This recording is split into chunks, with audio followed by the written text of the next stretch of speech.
Salvare il pianeta si deve diminuendo gli sprechi di gas, energia elettrica e acqua. Da tempo sono in corso la riprogettazione o l'efficientamento energetico di case e fabbriche.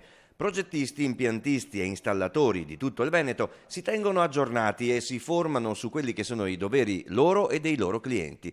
Slogan del convegno: il bello del risparmio. Tu puoi risparmiare spendendo soldi in un momento nell'acquisto di una nuova caldaia e trovarti che al di là delle incentivazioni fiscali del 50-65% ci sono delle anche riduzioni nella bolletta del gas, magari anche più del 30%.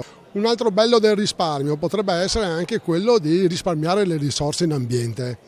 E allora significa cercare le dimensioni corrette, avere dei prodotti che siano molto più efficienti nelle prestazioni di servizio che tu gli richiedi.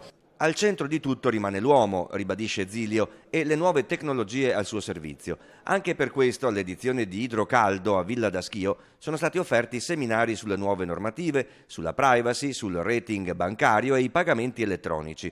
Obiettivo: professionisti preparati. Noi in questo confronto di opinioni suggeriamo sempre di sostituirci la tua caldaia con un installatore che abbia un patentino, che sia certificato, che conosca le normative, che ti metta nelle condizioni di avere un prodotto all'avanguardia, sì, ma nel rispetto delle normative. Le nuove caldaie, ricorda Zilio, sono detraibili al 65% e rendono fino al 97%, ma molti altri sono gli accorgimenti ecologici in casa.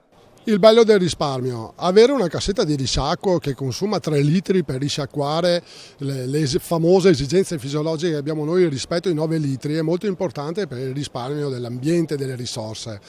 Avere un miscelatore che quando giri, invece di aprire l'acqua calda, si regola mantenendo la temperatura corretta termostatica, allora questo vuol dire risparmiare i consumi di energia.